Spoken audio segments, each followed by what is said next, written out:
Hey folks, finally back at it. I had about a week's break, so I was too busy to get up here and work on it. And getting ready to start painting our texture. I've got two different colors. I want to come up with something kind of in between, so I'm just going to mix two paints. That lighter color is already the color that the texture is on the walls. And I want to come up with a third color, so I'm just going to mix these two. And I'm going to keep mixing and pouring until I get something I like.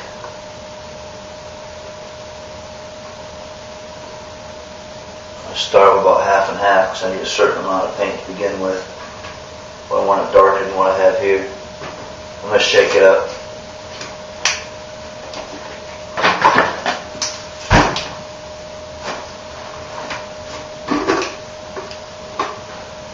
I lightened it up considerably from what it was.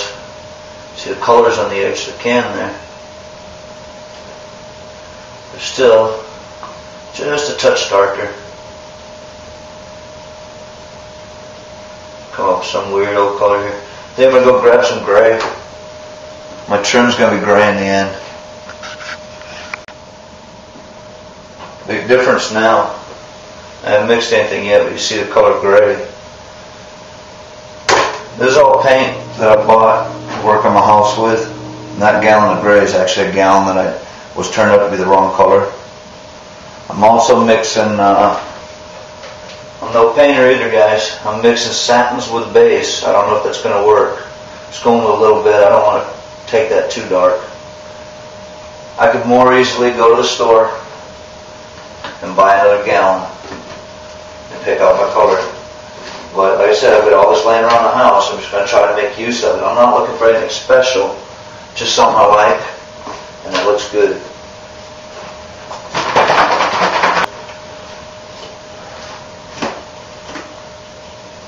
Didn't change it much. Darkened it a little bit.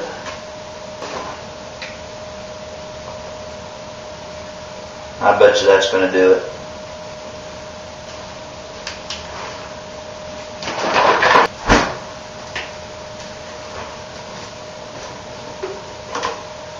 And just a touch lighter or darker.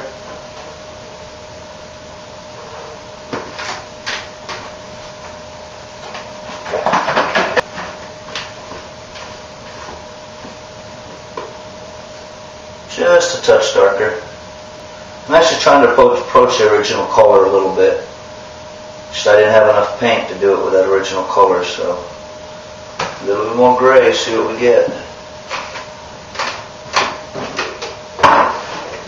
Kind of a weird looking brown. But it's all going to work in the end. I promise.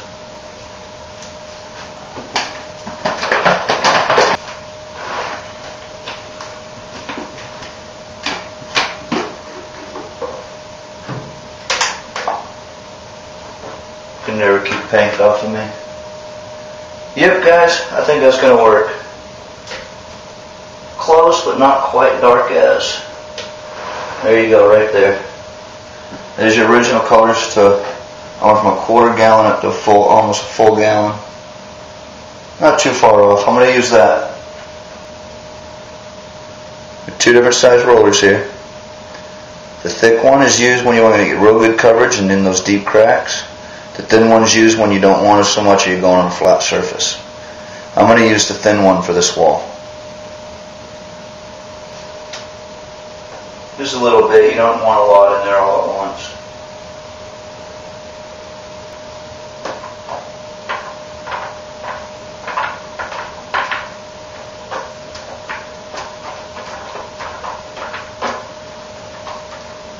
Just trying to get an even layer on that. You have to forgive me, I'm in my painting clothes. Now, I'm not putting much pressure on this. I don't want to apply a lot of paint. And it's going to look funny, it's going to be patchy, but that's kind of what I'm looking for. I don't want to roll any too much in any place. See here, it's got it really thick. I want a little bit of that other color showing through. But it's all going to be different. So if we get too much in a spot or two, we'll fix it later. So if it comes out lighter, we'll take care of that later. See, I only wet my I've only wet this roller once. You see how we get dark spots, light spots, and I didn't even wet it much. I know some of you really thinking I'm crazy now. I'm not worried about covering it all. You can see it's all patchy and splotchy right there. That's how I'm going to leave it. I'm going to do the rest of the bathroom like this. Alright folks, I found that the less paint you have on your roller, the better for this. And it's still hard. The only thing I'm really trying to avoid doing is leaving lines on the wall from my roller. Other than that, spots missing, I'm just trying to get it all about the same. And I'm just trying not to roll always in a straight line. Now here I'm having to put more pressure on to get the paint out of my brush. Left the line, so I'm going to try to work that line out. Okay, I need more paint. And you can see that you still have all three colors. Almost done. This is taking me about 20 minutes, no more than a half hour. I'm not rolling it on thick. I'm not rolling it on for super coverage. It's going to help you all that hate going back and filling it all in all the time.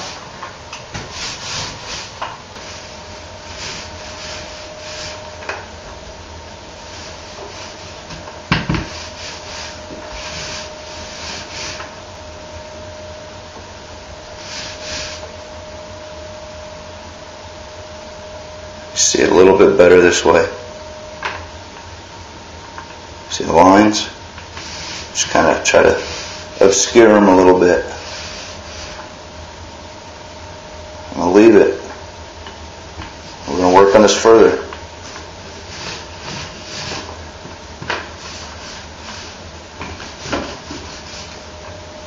And that's a little bit too much for me, so I just work some in. So my roller's almost out, but I'm almost done. Some of you might not like it, some of you will.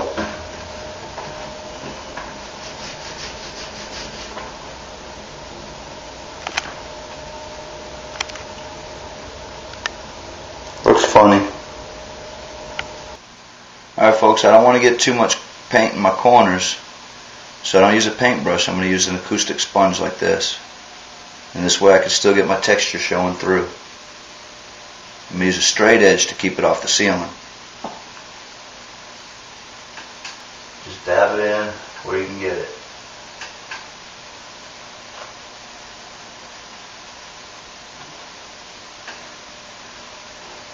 Just work at it, it'll go. That might end up being too much.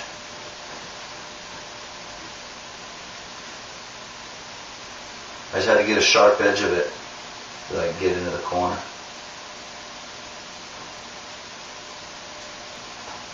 Get up on the ceiling, just going to stick a straight edge in.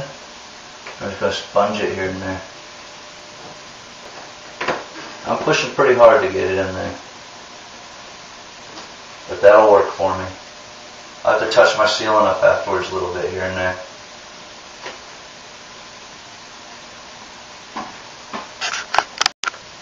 Alright, you see how we have the real sharp black marks up here? I'm just going to dull them just by sliding my finger along. Not the right way to do it, guys, but it works. It's going to be much better than it was before. Wait till we do before and after pictures. Just to blend it in. I'll still have to go up and touch up my ceiling. It's actually dried. At first I didn't like the brown. It's just a bad color, but you can't really tell, but it's actually kind of a brassy gold hue to it. It's kind of interesting.